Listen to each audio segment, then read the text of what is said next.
ইসলামী ছাত্র শিবির 29তম প্রতিষ্ঠা বার্ষিকী করে 29 বছরে দেশের মানুষের জন্য ছাত্র শিবির কি উপহার দিয়েছে? আমাকে যদি জিজ্ঞেস করা হয়, আপনি বলুন ইসলামী ছাত্র শিবিরে 28টি বছরে দেশের মানুষকে কি দিয়েছে?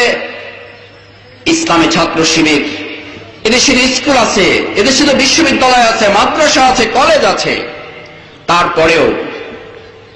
তারপরেও আবার এদেশে ইসলামী ছাত্র শিবিরের প্রয়োজন কেন? কেন ছাত্র শিবির করতে হবে? আমরা সেই কথাটি বলার জন্য আজকে সুনামগঞ্জবাসীকে আমন্ত্রণ জানিয়েছি। সংগ্রামী সুনামগঞ্জবাসী, মাদ্রাসায় একটি ছাত্র যখন পড়াশোনা করে তখন তিনি মনে করেন, সম্মানিত ওলামায়ে কেরাম মাপ চেয়ে নিচ্ছি, আমি মাদ্রাসায় পড়াশোনা করার সুযোগ পেয়েছি, মাদ্রাসার সবচেয়ে বড় বারান্দাটি দিয়ে হাঁটার সুযোগ পেয়েছি, আল্লাহ আমার অহংকার মাফ করুন। সেই মাদ্রাসার বারান্দা দিয়ে হাঁটতে গিয়ে নিজেকে কখনো কখনো অনেক বড় মনে হয়েছে, কারণ আল্লাহ আমাকে অনেক সম্মান দিয়েছেন। কিন্তু আমার বাংলাদেশ প্রেক্ষাপট আমাকে বলতো, মাদ্রাসার বারান্দা দিয়ে যখন হাঁটতাম আমার দায়িত্ব হতো, আমাকে বলা হতো মাদ্রাসার একজন ছাত্রের দায়িত্ব হচ্ছে কোন নবজাতক গ্রহণ করবে তার কানে গিয়ে আজান দিয়ে আসতে হবে। মাদ্রাসার একজন ছাত্রের দায়িত্ব হচ্ছে তোমাকে মিলাদ শরীফ পড়াতে হবে 100 টাকার বিনিময়। মাদ্রাসার একজন ছাত্রের দায়িত্ব শুধু এতটুকু, কোন মানুষ মারা গেলে তার জানাজা সম্পন্ন করে আসতে হবে। মাদ্রাসার ছাত্রের দায়িত্ব এতটুকু, মসজিদে আজান দিয়ে নামাজ পড়াতে হবে। মাদ্রাসার ছাত্রের দায়িত্ব এতটুকু, যেই লোকটা কোনদিন নামাজ পড়েনি, আল্লাহকে স্মরণ করেনি, নাস্তিকতার পরিচয় দিয়েছে, ধর্মনিরপেক্ষতার আন্দোলন করেছে, মৃত্যুবরণ করার 1 সপ্তাহ পর 150 টাকার বিনিময়ে মিলাদ শরীফ পাঠ করে দিয়ে নিশ্চিত জাহান্নামী লোকটাকে জান্নাতে বানিয়ে দেওয়ার দায়িত্ব নাকি আমাকে মাদ্রাসার ছাত্রদের নিতে হবে? আমি বেড়াতে গিয়েছিলাম নানা বাড়িতে, গিয়ে দেখি একটি মাঠ দিয়ে মাদ্রাসার ছাত্রদেরকে হাঁটানো হচ্ছে। নানাকে জিজ্ঞেস করলাম, নানা কি হচ্ছে, এখানে কি কোনো মাহফিল আছে? নানা বললেন, না নাতি, এখানে কোনো মাহফিল নেই। গত বছর এই জমির মালিক এখানে ফসল বুনেছিল, ফসল হয়নি। তাকে কেউ একজন পরামর্শ দিয়েছে, যদি আল্লাহর রহমত পেতে চান তাহলে মাদ্রাসার ছাত্রদেরকে নিয়ে সেই জমি দিয়ে হাঁটানোর ব্যবস্থা করুন। জমি দিয়ে হাঁটানোর ব্যবস্থা করা হচ্ছে। আমার আফসোস লাগলো আমার। আমি তখন নানাকে বললাম, নানা আফসোস, আপনি মাফ করবেন, এই মাদ্রাসার ছাত্রগুলোকে দিয়ে জমিতে হাঁটিয়ে শুধু ভালো ফসল ফলানোর জন্য কি জাতি গ্রহণ করেছিল? ইসলামী ছাত্র শিবির এই মাদ্রাসার ছাত্রকে বলল, তোমার দায়িত্ব শুধু জানাজা পড়ানো নয়, তোমার দায়িত্ব শুধু মিলাদ পড়ানো নয়, নবজাতকের এখানে আজান দেওয়া শুধু নয়, মসজিদে গিয়ে শুধু আজান দিয়ে নামাজ সম্পন্ন করা নয়, নামাজ পড়ার সময় ইমামতি করার যে যোগ্যতা তুমি অর্জন করেছ, রাজপথে এসে সংসদ পরিচালনায় যোগ্যতম ভূমিকা পালন করার জন্য ছাত্র শিবির তোমাকে আগামী দিনে দেশ করে তুলতে চায়। আজ মাদ্রাসা থেকে শিখে গিয়ে মাওলানা মতিউর রহমান নিজামী মসজিদে শুধু ইমামতি করা শেখেননি, শুধু সংসদ পরিচালনা করা শেখেননি, শুধু মন্ত্রণালয় পরিচালনা করা শেখেননি, মাদ্রাসায় পড়ুয়া ছাত্ররা আগামী দিনে দেশ পরিচালনার দায়িত্ব গ্রহণ করতে সক্ষম হবে। আমরা সেই শিক্ষা নিয়ে মাদ্রাসার বন্ধুদেরকে নিয়ে সামনে এগিয়ে যাচ্ছি। বলা হয়ে থাকে, তাহলে স্কুল কলেজের ছেলেদের জন্য তো আপনাদের কোনো কাজ নেই। সম্মানিত সুনামগঞ্জবাসী, ইসলামী ছাত্র শিবির এক ঐতিহাসিক প্রয়োজন পূরণ করেছে স্কুল, কলেজ এবং বিশ্ববিদ্যালয়ের ছাত্রদের জন্য।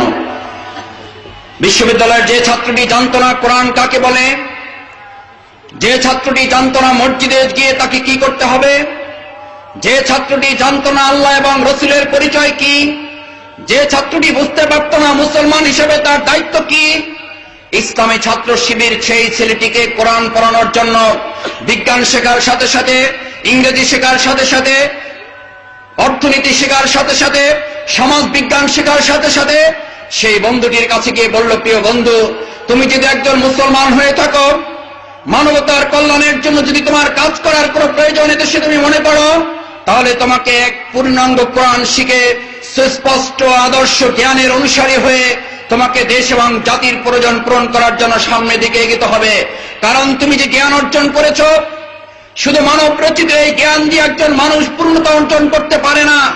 শুধু মানব রচিত জ্ঞান দিয়ে একটা বিশ্ব পরিচালনা করা যায় না, একটা দেশ পরিচালনা করা যায় না, সমাজ, রাষ্ট্র, পরিবার পরিচালনা করা যায় না, এমনকি ব্যক্তি নিজেকেও পরিচালনা করা যায় না ব্যক্তিগত তৈরি করা কোনো মতবাদ এবং কোনো জ্ঞান দিয়ে। কেন যায় না? আবু জেহেল তা প্রমাণ করেছিল। আবু জেহেল পারেনি।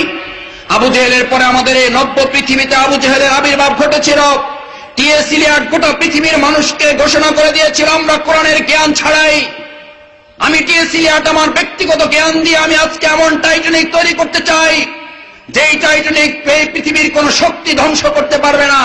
টাইটানিক নিয়ে প্রশান্ত মহাসাগরে যাত্রা শুরু করেছিল, যাত্রীদেরকে ডেকে বলেছিল all passenger, is not only Titanic,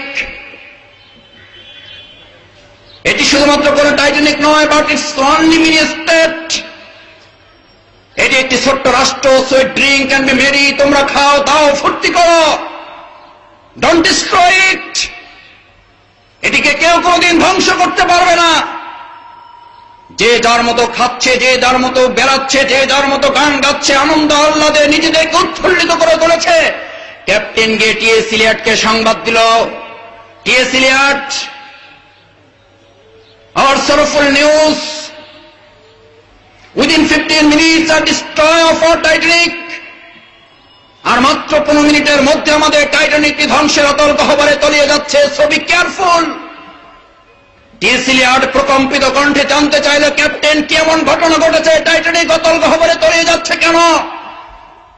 captain বলল, এটা আমাদের জন্য আরো দুঃখজনক যে মাত্র একটি বরফখণ্ডের সাথে ধাক্কা লেগে তোমার জ্ঞান গর্বের গরিমায় গঠিত টাইটানিক তলিয়ে যাচ্ছে, বাঁচাও।